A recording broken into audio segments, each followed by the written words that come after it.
Hello' friend, welcome জনাইছোঁ মোৰ চেনেলটোলৈ। আহকচোন আজি ক'লৈ গৈছোঁ, আমি মাহঁতৰ লগত ক'লৈ গৈছোঁ, কেনেদৰে গৈছোঁ চাই থাকক।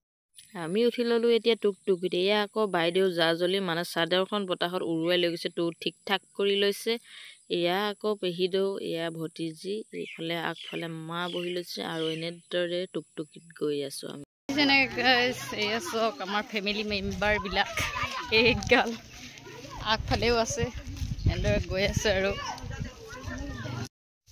গাঁওখন দেখি কওকচোন কোন গাঁৱলৈ আহিছোন, চাওকচোন এই বাঁহ তলে তলে এনেদৰে আমাৰ ফেমিলি মেম্বাৰবিলাক আহি আছে। আৰু ফেমিলি মেম্বাৰ এয়া আমাৰ হিৰো দেখিছেনে কেনেকুৱা জংঘলৰ মাজৰ ফালে আহিছোঁ। আমাৰ সৰু ভাই আকৌ ডিষ্টাৰ্ব দিছে বাইকহঁতক ফটো মৰাত, আৰু এনেদৰে গোটেইবিলাক দলং, বাঁহৰ দলং দি পাৰ হৈ গৈছোঁ আৰু লাহেকৈ। দেখিছেনে বাঁহৰ দলং বগাব নোৱাৰি ভয়াতুৰ হৈ ইয়াত বহি আছে এনেদৰে দলঙৰ ওপৰত। দেখিছেনে ইমান ভয়াতুৰ হৈ। এয়া আকৌ আমাৰ কেমেৰামেনবিলাক এনেদৰে ওলাই আছে লাজুকী ভাৱেৰে। দলং পাই আকৌ ফটো আৰু ৰিলচ বনোৱাত ব্যস্ত এওঁলোক। এয়া মোৰ ডাঙৰ ভণ্টি আৰু এয়া সৰু ভণ্টি, আৰু এনেদৰে ৰিলচত ব্যস্ত মানে। দেখিছেনে কি ষ্টাইলছ। এয়া আমাৰ বিয়া হ'ল একদিন, মানে আমাৰ গাঁৱৰ পৰিৱেশৰ বিয়াৰ পেণ্ডেলবিলাক এনেদৰে সজা হয় খেলমূলীয়াকৈ।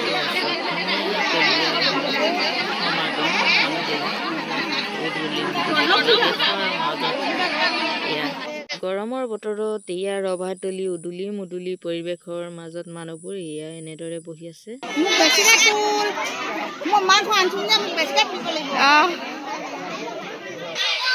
এয়া হাত ধুবলৈ পানীৰ ব্যৱস্থা কৰি দিছে এনেদৰে।